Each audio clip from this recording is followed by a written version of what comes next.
Welcome to Daily Buzz. On June 30th, 2025, Senior Auditor Mpho Mafole became the third anti-corruption investigator targeted in a deadly attack in Ekurhuleni.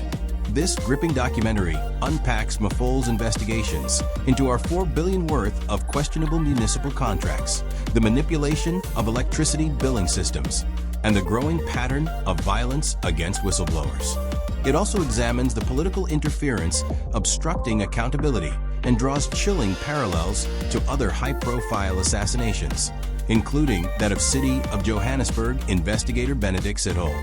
Ekurhuleni auditor shot, Mpho Mafole gunned down for investigating for billion-rand corruption scandal. Mpho Mafole, a dedicated senior auditor and forensic investigator, became the third person in this role to face a deadly attack while probing massive corruption linked to contracts worth around $4 billion. On the 30th of June 2025, he was gunned down outside Kempton Park when his car was riddled with bullets as he drove along the R23 near Esalen Park. This incident marked him as the second auditor from the Ekurhuleni Metropolitan Municipality to lose his life in just 2 years, with another surviving a similar attempt. Mafole's work had placed him at the heart of investigations into chemical toilets and waste collection contracts valued at about 1.8 billion rand, as well as electricity and water vending deals worth 2.2 billion rand, bringing the total to 4 billion rand. These tenders, prone to irregularities due to their enormous scale, had drawn him into a web of potential fraud that seemed to threaten powerful interests. Mafole had only joined the municipality's finance department in April 2025, after spending 15 years with the Auditor General of South Africa, where he contributed to audits of the very same city. In his short time there, he took on the role of Group Divisional Head for Corporate Audits and Forensic Investigations, working under the Group Chief Audit Executive, Philip Rakwala. His tasks included completing probity checks on the chemical toilets and waste tenders, which he wrapped up in just 4 weeks. He also delved into the vending contracts, examining how electricity and water services were being managed and billed. One particularly troubling audit involved the refurbishment of the Sami Municipal Building in Germiston, a project that started with a budget of 46 million rand but had swelled to over 300 million rand after more than 8 years of ongoing work. This ballooning cost raised serious questions about oversight and possible mismanagement, and Mafole was right in the middle of scrutinizing it. The dangers of such work were not new in Ekurhuleni. Before Mafole, Simnigiwe Mapini, an adjudicator and evaluator on the municipality's audit team, met a similar fate. On the 8th of December 2023, Mapini was shot while driving with a colleague near Rand Airport in Germiston. Like Mafole, Mapini had been investigating the chemical toilets and waste collection contracts, digging into potential corruption in those high-value deals. Then there was Kagiso Lerutla, the municipality's chief financial officer and the ultimate authority over these audits. On the 15th of September 2023, Lerutla was targeted while driving in Germiston, sustaining bullet wounds to his arms but managing to survive. The attackers in his case used a Hyundai i10, showing little rush to escape, much like the Toyota Avanza involved in Mafole's killing. Lerutla reported the incident to the police but later chose not to discuss it publicly, and the municipality even declined to confirm the attempt to the media. These three individuals formed the core of the finance department's team focused on exposing corruption, which had led to revenue losses exceeding 2 billion rand. He was preparing charge sheets against senior officials connected to this issue when he was killed. Preliminary findings showed that around 1,660 accounts had been altered for rates clearance, and 1,438 accounts were deleted only to be reloaded with much lower arrears, causing a direct loss of 273 million rand. During his 3 months at the municipality, he encountered situations where senior executives discussed audit outcomes in ways that suggested predetermined clean results. In one instance, 2 high-ranking officials agreed during a phone call in his presence that no adverse findings would emerge from the chemical toilets audit. A senior municipal official interrupted an auditor's meeting to insist that draft adverse findings be altered, declaring the matter non-negotiable. After escalating the issue, that official secured the desired clean audit. Mafole's personal life painted a picture of a man committed to both his profession and his future. He planned to marry his fiancée in December 2025, having already paid lobola for her earlier that year. It's not easy. It's very devastating. And within the family, it's for the second time that a member of our family dies through a barrel of a gun. But however, in case of Mpho, a very young man in his life, starting to grow after spending many years with Auditor General's office nationally. And he then took a position in Ekurhuleni. And within a period of 3 months, very short period with Ekurhuleni Metro Municipality, then this situation. So it's so devastating. The mother she has not been very well for a very long time, okay? The father was starting to enjoy his pension. He worked for one company as a teacher, professional teacher, for 41 years. So you could see the discipline of a family, how they behave. So this young man was going to show us flames in terms of the discipline, the morale, the dignity of the family, principles of familyhood. Unfortunately, this is what is happening. We are all devastated. On the day of his death, he borrowed his father's black Toyota Yaris to attend an important board meeting with Ekurhuleni. Police found his body still seat-belted in the car, surrounded by shattered glass, with the driver's window completely broken and blood everywhere. Mafole came from Tembisa, where he was known for his integrity and desire to improve systems. He often spoke of fixing the culture rather than becoming part of it, driven by a commitment to transparency and reform for the benefit of Ekurhuleni's residents. 2 weeks before the attempt on Lerutla, Bongani Mfihlo, a disc jockey with no known ties to the municipality, was gunned down outside a nightclub in Kempton Park. One of the men arrested in that case, Tabani Goodwill Njali, later became a suspect in Mafole's murder. June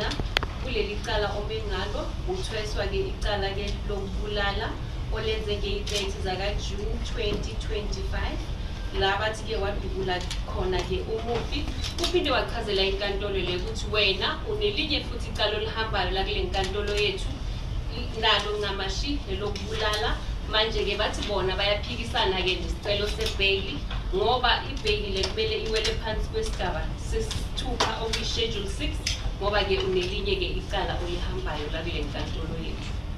Igqwetha lakho lasukuba lasho ukuthi vele nina nizimisele ke ukuthi nifake ke isicelo senu sebail sizozwa ke ukuthi inkantolo izothini nokuthi manje iqala malihlehlo lizohlehliselwa ini.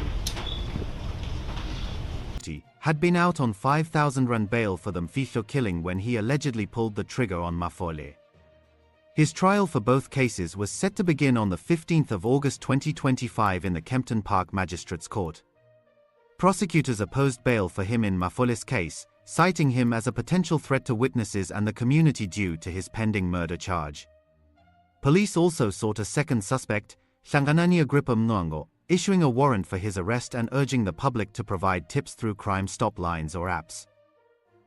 So the matter has been postponed to the 15th of August for the state to conduct its investigations relating to the bail application that the accused wants to bring before court, as well as for the accused to prepare themselves for their bail application. We've raised it as the state that the accused person is facing a charge of murder in the very same court, so he has another pending case of murder. In that case, it's a murder that happened in September of 2023 where Mr. Mfihlo was allegedly shot and killed, and in that matter Mr. Njali has been released on bail of 5,000 rands. It falls under the ambit of Schedule 5. So now that he is accused of committing another matter, the bail application itself will fall under the ambit of Schedule 6. We have already indicated as the state that we will be opposing his release on bail, and we were asked to give provisional reasons as to why we will be opposing the application. So amongst others, it will be that the accused has a propensity of committing violent crimes, also that the accused is of danger to the public, and most of our reasons will be advanced further in court. Mayor Nkosindi Pilek Tagaza announced strengthened measures, and a senior official confirmed that his own security had been increased recently. Do you believe that this was linked to the fight against corruption? Well, I mean, there's nothing else. There's nothing else that you are talking about a dedicated young professional who was very passionate about his work, who was very passionate about the opportunity to actually work for the city. I mean, it is you know, one of those things that we must not mince our word, and so that we have a responsibility together with law enforcement to provide answers to found those that are responsible and to give certainty. Importantly, is certainty to the officials that are involved in some of the audit work, in some of the forensic work, in some of the investigative work. We've made a lot of pronouncement about where we want to take the city, and they must be assured that we do everything in our power to actually, get rid of all the rot. I've emphasized of all the rot.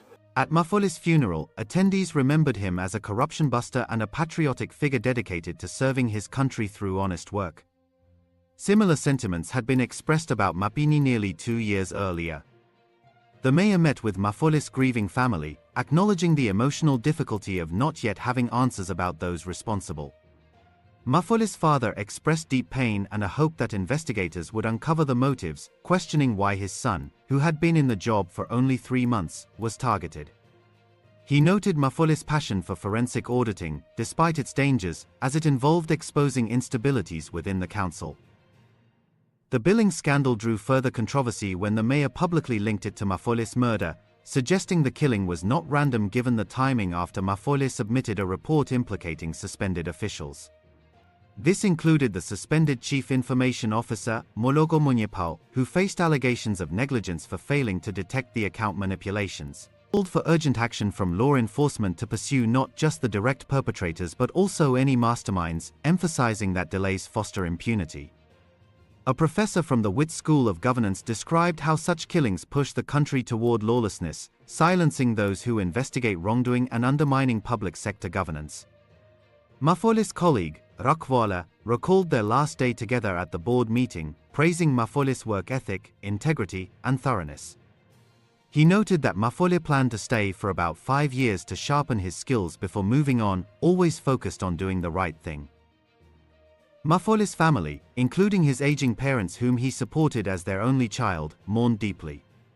His mother was particularly affected by illness, making the loss even harder. He's my baby. He was my baby. The only thing that I called my own. That was my baby.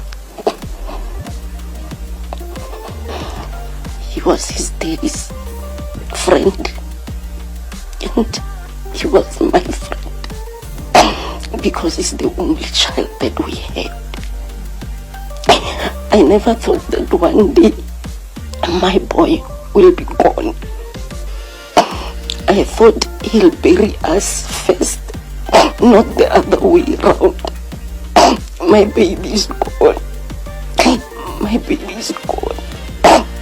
I'm so heartbroken. I told his dad when somebody called Gina, the CPF lady.